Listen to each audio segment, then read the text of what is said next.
কোনো নদী বা কোনো খাল পারানোর জন্য এই নৌকা এই ছাত্রছাত্রী উঠে নাই। যে আমার পাশেই দেখা যাচ্ছে যে রাস্তাটি আছে প্রায় ১.৫ কিলো রাস্তা, প্রায় ৪০ থেকে ৫০ বছর ধরে কাদা মাটি, এবং জোয়ারের সময় এই রাস্তা থেকে স্কুলের ছাত্রছাত্রী যেতে পারে না, কারণ রাস্তা জোয়ারের পানিতে তলিয়ে যায়।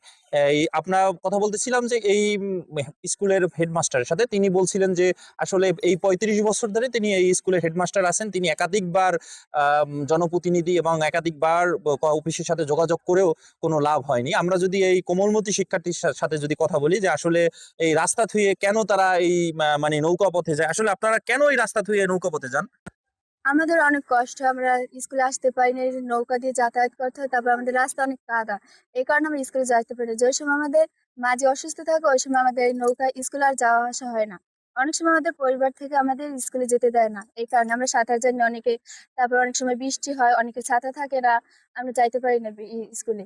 এই কারণে আমরা স্কুলে অনেক পড়া পিছিয়ে আছি। তারপর আমাদের রাস্তায় অনেক প্রচুর কাদা, অনেক সময় পানি জমে যায়। তারপর আমাদের জীবনের ঝুঁকি নিয়ে আমরা এই নৌকায় যাতায়াত করি। অনেকে সাঁতার জানে না, অনেক ছোট ছোট বাচ্চারা আমাদের এই নৌকা দিয়ে যাতায়াত করে। আমরা অনেক কষ্ট করে তারপর আমাদের স্কুলে আসি। সাথে বলতে হয় যে আধুনিক যুগে এসেও আমাদের এই রাস্তা থাকতে বলে আমাদের নৌকায় চলাচল করতে হয়। রাস্তায় এত পরিমাণ কাদা যে আমরা রাস্তা দিয়ে চলতেই পারি না, আমাদের এই নৌকা চলাচল করতে হয়। মাঝে ওর যে সময় অসুস্থ থাকে সে সময় আমাদের স্কুলে আসা যাওয়া বন্ধ হয়ে যায়।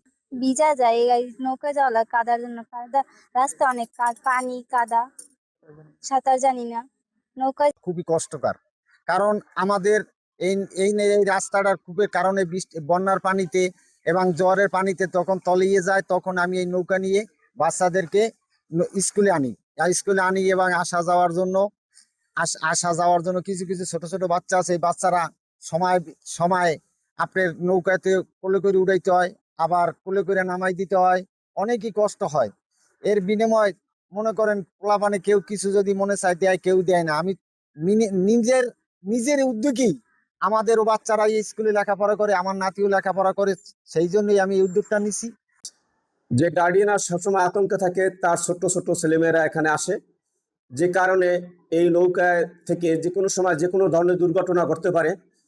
তাই তারা হতাশায় ভুগতেছে যে ছোট ছোট ছেলেমেয়েদেরকে কিভাবে এই এই দূর পথে যে নৌকা যোগে আসলে এই পথের মধ্যে কোনো যদি দুর্ঘটনা ঘটে, এই আতঙ্কে তারা সর্বক্ষণ ব্যস্ত থাকে। বিব্রতকর পরিস্থিতির মধ্যে আমরা শিক্ষকরাও থাকি, যে আমাদের ছোট ছোট ছেলেমেয়েরা দূর থেকে আসে, কোনো রকম যদি কোনো একটা বাচ্চা এরকম দুর্ঘটনার কবলে পতিত হয়, তাহলে এই এই আমাদেরকে প্রশ্নবিদ্ধ হতে হবে, আমরা এই সমস্যার সম্মুখীন হব। তাই আমি আশা করব, দীর্ঘদিন পর্যন্ত রাস্তাটি অবহেলিত অবস্থায় আছে।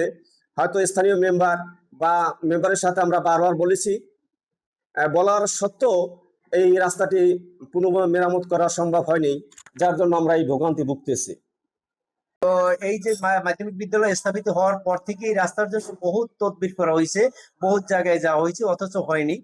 বলতে এই রাস্তার সর্বোপরি মানে শেষ পর্যন্ত আইডি নাম্বারটা ফালানো হয়েছে, অথচ এই যে রাস্তার উন্নয়ন ওই রকমের হয়নি। ওই কাদামাটি আছে, ছেলেমেয়েরা বর্ষাকালে আসতে খুবই অসুবিধা হয়, এবং স্কুলে একেবারে যখন ওরা আসে ক্লাসে বসার মতো উপযোগী পরিবেশ থাকে না। তো আমি আশা করি সরকার বা নৌকা যোগে, বর্ষাকালে নৌকা যোগে ওরা স্কুলে আসতে হয়। তো অভিভাবক অনেকে আতঙ্কিত থাকে, ছেলেমেয়েরা অনেকেই সাঁতার জানে না, কখন কোন দুর্ঘটনা ঘটে, তারা কিন্তু এই আতঙ্কে দিনকাল কাটাইতেছে। আরো একটা রাস্তা আছে স্কুল থেকে, যে মন্দির আছে, এবং ওই এলাকার অধিকাংশ ছেলেমেয়েরা এই স্কুলে আসে, এবং তারা গোলখালী সহ গলাচিপা উপজেলায় বিভিন্ন সাংস্কৃতিক অনুষ্ঠানে এই হিন্দু সম্প্রদায়েরা ভূমিকা রাখতেছে। অথচ স্কুলে তারা এই যে বর্ষাকালে ছেলেমেয়েরা স্কুলে আসতে খুবই কম আসে। খুব বড় যারা আছে তারা আসে, কিন্তু ছোট যারা আছে 6-7 ওরা আসতেই পারে না। রাস্তার এতই বেহাল দশা।